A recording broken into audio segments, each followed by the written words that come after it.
Okay, so we have got a fascinating stack of sources in front of us. We're talking episode recaps, critic reviews, production notes, and some really great interviews with the creators Andy and Barbara Muschietti. Yep, and we are diving deep into IT. Welcome to Derry. The HBO series that has taken Stephen King's lore and just, fundamentally scrambled its timeline. And that's really the mission here. For you, listening, we are here to synthesize exactly how this series redefines the cosmic rules of the entity we call IT. We're going to connect the dots on Pennywise's true origin, try to make sense of this non-linear structure. And link it all back to the broader King universe, especially, and this is a big one, The Shining. Right. But before we get into the weeds, let's just lay out the biggest revelation right at the top. This show is not just a straightforward prequel. No, not all. Based on what we see in the finale, this deep dive is going to show you that Welcome to Derry is also, in a way, a stealth sequel. It's a move that just throws the entire timeline into chaos. And that's why the critics were so polarized, you know? You Yeah. see an 81% on Rotten Tomatoes, which is high. It shows quality. But then you look at the Metacritic score, a 61, and that suggests some real confusion about the structure. Because it's trying to do something incredibly ambitious with time and fate. Exactly. So let's start with what feels like the most immediate and, frankly, definitive answer we've gotten in a long time. We are decoding the Bob Gray question. We've always known Pennywise the Dancing Clown was just one of IT's forms, but Episode 7 finally gave us the flashback, 1908. So who was Bob Gray? He was a real person, a human circus performer. A clown, yes, but just a man. And specifically, he was the father of Ingrid Kirsch. Who we later know as the elderly and very creepy Mrs. Kirsch from Chapter 2. That's her. And what the series really establishes is that Gray, he wasn't evil. Not at all. He was a tragic figure who was, consumed by alcoholism and just despair after his wife died. So the core of the clown persona we all know and fear is literally a stolen identity, a corrupted legacy of a broken man. A completely stolen legacy. Why him, though? Why did IT choose this specific person? Well, that's what's so fascinating. IT isn't just grabbing a random shape. It's actively corrupting a symbol of what was once innocence and happiness. Bob Gray was popular with kids, which made him the perfect recognizable lure. The show makes a point that the human Gray was just a man lost to grief, and his identity was just ripe for the taking. And the detail of the consumption itself is just chilling. How did IT actually do it? The entity showed up as this creepy, silent, unsmiling child who looked lost. It lured the human Bob Gray deep into the woods towards the sound of screams. Probably his other victims. Almost certainly. The implication is that Gray, in his despair, was maybe looking for a way out or maybe even trying to help. We don't really know. And the sources confirm the end result.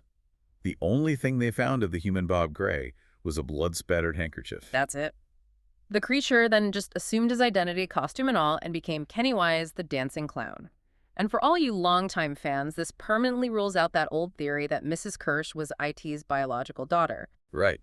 She was Bob Gray's human daughter, whose image IT just used later as another disguise.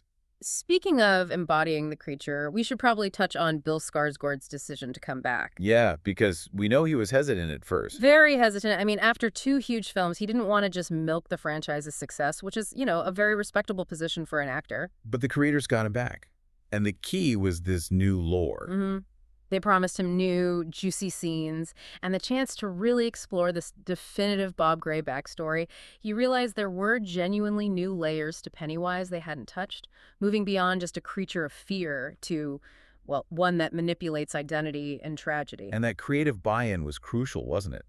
Especially because the series just pivots on this huge conceptual leap about time itself. Oh, absolutely. Okay, let's get into the time twist. This is where it gets really interesting and, for you listening, structurally complex. The finale, Winterfire, introduces the idea that for Pennywise, time is completely nonlinear. It's a core concept of cosmic horror, really. IT exists outside our human understanding of time. It sees the past, the present, and the future all at once, like one continuous stream. Pennywise even says it right. My death is also my birth. Exactly. It means future events are impacting the past. Wait, so you're telling me the IT we saw get killed in 2017 in the movies is actively operating backward in time from 1962. It's editing the past to stop its own death. That's it. It raises the stakes beyond just feeding. This is a cosmic time war driven by self-preservation. Wow. And that's why the show is structured to move backward through time over its planned seasons. The whole thing is motivated by IT trying to prevent a death it already knows is coming. And it does this by targeting the ancestors of the Losers Club, the very kids who are destined to kill him. Precisely. It's using its future knowledge to try and, well, retroactively erase its enemies from history. The prequel is fundamentally reacting to the sequel. That is a massive lore shift. And we see it play out so dramatically with the character Marge Truman. The finale reveals that Marge, who is one of the main kids in 1962, is destined to become Margaret Tozier, Richie Tozier's mother. Richie Tozier's mother, and Pennywise is explicitly trying to kill Marge to erase Richie's future birth. Which makes you question everything. I mean, characters you assume are safe because their kids show up later. Yeah. Suddenly they're in profound jeopardy. It raises a really important philosophical question, If IT is actively trying to change fate, does its very attempt to alter time paradoxically ensure that fate happens? It creates this incredible layer of cosmic destiny where the villain's foreknowledge might actually be its own undoing. It's a really compelling twist. It turns a monster movie into, like you said, a philosophical thing about fate versus free will. Absolutely. Now let's turn to the setting for Season 1. Derry, Maine, 1962. This backdrop isn't just window dressing, is it? Not at all. The show uses the socio-political tensions of the time Cold War paranoia, the civil rights movement, systemic racism as narrative amplifiers. These real-world anxieties are basically the perfect fertilizer for IT's power. And the series spends a lot of time on a canonical event from King's novel, The Black Spot. Right, the nightclub. It was established by black servicemen as a literal safe haven from all the racism and hostility in Derry. And the show depicts its destruction by a white supremacist group, the Maine Legion of White Decency. So the literal act of human hatred is what gives IT the energy to emerge from hibernation. The cosmic horror feeds directly on human malice. It's a really powerful narrative choice because it underlines that IT feeds on fear and pain, not just, physical bodies. The systemic hatred in that town is the perfect sustained meal for it. And the creators found a really clever way to deepen the King universe even more by bringing in a character we all recognize, Dick Halloran, the telepathic cook from The Shining and Dr. Sleep. Yeah, Chris Chalk plays him, but we find him in this completely unexpected context. He's in Derry in '62 as a military cook who's involved in a top-secret military mission called Operation Precept. And he uses his psychic ability, the Shine, to help the Hanlon family, Mike Hanlon's ancestors, during the Black Spot massacre. But they gave him a much darker, more tragic backstory. They did. We learned that Halloran wasn't always this wise mentor figure. He used his shine to cheat at poker games in the military and actually ended up in jail. General Shaw bailed him out, but only for this specific mission, Operation Precept. So he was indebted, forced to use his powers in Derry. Right, and we also find out that after this whole 1962 crisis, he quits the military for good and takes a hotel job in London, which links him directly to the Overlook Hotel timeline in The Shining. It's a masterclass in universe building. It really is. It connects everything without feeling cheap. But we should address that military plot. Some critics said Operation Precept felt a little, goofy. Yeah, a few found it unnecessary. But based on our notes, it's actually the mechanism that unleashes IT, isn't it? It's absolutely crucial for the lore, even if it requires a little suspension of disbelief. The series integrated Wabanaki history. They even used a consultant, John Bear Mitchell, to explain IT's cosmic origins. Right. That IT is an extraterrestrial that arrived millions of years ago on a comet, a fallen star. And the ancient indigenous people were the ones who figured out how to contain it. Exactly.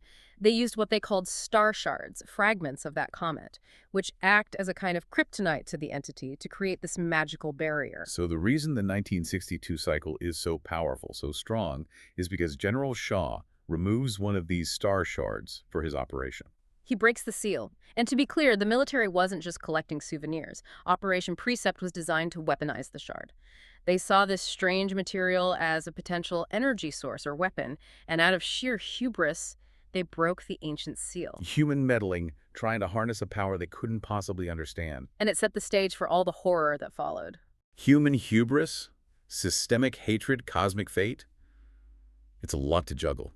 And speaking of juggling, let's talk production, because this show had massive logistical challenges. Oh, yeah. The SAG-AFTRA strikes. It caused an 8-month hiatus right in the middle of filming. And that delay forced some major changes. A complete pivot.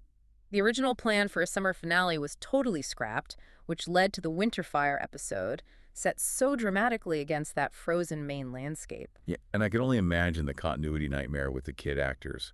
Suddenly, they're hitting puberty mid-shoot. It was a huge challenge. The kids had visible growth spurts, their voices changed. I mean, during that 8-month break, the production team had to use really careful continuity adjustments and, clever camera work to maintain the illusion that only weeks had passed, not months. And a quick but interesting fact for you.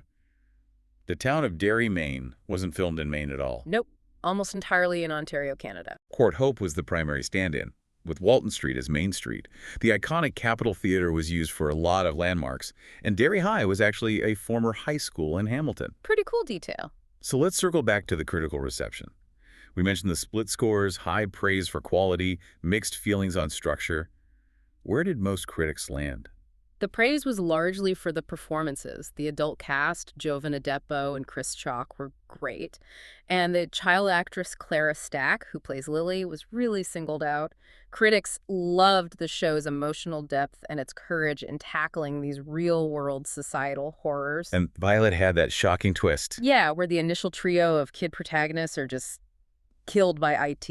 It immediately established that the stakes were incredibly high and unpredictable. No one was safe. The negative feedback is useful too, right? It kind of informs where the series might go. For sure. Some reviewers struggled with the pacing. They felt it was juggling too many complex storylines. And even with the high budget, some of the CGI was called out as corny or cheap sometimes, which is a tough critique for a big HBO show. And that brings us to the future. Right. Because despite all those challenges, the vision is solid. The creators have confirmed a 3-season plan, continuing this backward arc. And they've already locked in the next 2 big time periods. Season 2 is planned for 1935, and it's expected to explore the Bradley Gang Massacre, this massive shootout with outlaws that's mentioned in the book as a time of great violence in Derry. Now the final piece of the prequel puzzle, Season 3. Planned for 1908. Taking us as far back as they really can, it's set to cover the Kitchener Ironworks explosion, a huge tragedy that killed over 100 people, most of them children. And that event is critical because it marks the precise year that the human Bob Gray was consumed. It all comes full circle. So to synthesize this massive amount of lore we've just unpacked, we've got the definitive origin of Pennywise's stolen identity, the terrifying knowledge that IT is waging a time war to prevent its own death, And a deep history of Derry that's anchored in ancient indigenous lore and very real-world societal fears.